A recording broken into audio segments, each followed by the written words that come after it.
everyone, I am Abigail Boras, and our case study is all about aquatic ecosystem. Aquatic ecosystem includes ocean, lakes, rivers, streams, and wetlands. Within these aquatic ecosystems are living things that depends on the water for survival, such as fish, plants, and microorganisms. General Candelaria, so mangrove forests stabilize the coastline and reducing erosion from storm surge, currents, waves, and tides. So the intricate root system of mangroves also makes this forest attractive to fish and other organisms seeking food and shelter from predators. Umaga po. Ngayon po ay magkakandak po ako ng interview po sa kagawad po ng baso na si Miss Gina Santo. Miss Gina, may tanong po ako about po sa ano po yung mga threats and ordinances po about sa aquatic ecosystem po dito sa aquatic. Ang may ordinansa kayan ay municipal about the araw kang mga sako yan, araw kang ng mga nag-fishing, yung mga mangingisda, may ordinansa sila para magsunod ang isang mangingisda sa pagpapatupad ng LGU Kabusaw.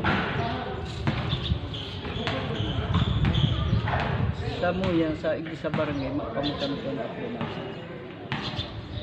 Ang may ang LGU.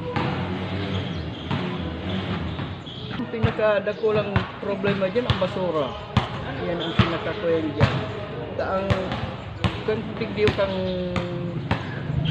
isa Kampimi sa Barceloneta, haros gabos na basura haling Bicol River tapos haling coastal, hindi nag-aano sa muya. Nag-aabot. Lalo pag ang sinasabing Andoros amihan, yan talaga digdigay ng bagsak sa muya sa ayan. Hindi sa Barceloneta. Ano yan baga,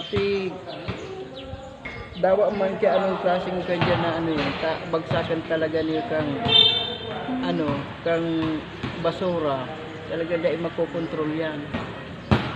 Maray kung iugutan talaga na bawal na ang mga pag-aponing kanya sa kadagatan, araw kang pagganing mga plastic, kung ano-anong ko yan, baka ano hata ang basura dito.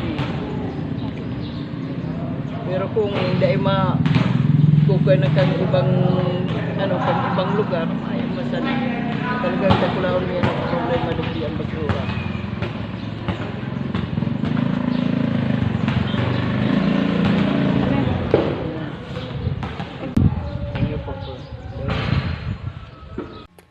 Some common things you can find include various species of fish, crustaceans like crabs and shrimps, mollusks such as clams and oysters, aquatic plants like seaweed and mangroves, diverse marine ecosystem supporting numerous organisms. Additionally, you might encounter birds, reptiles, and mammals that rely on these habitats for food and shelter.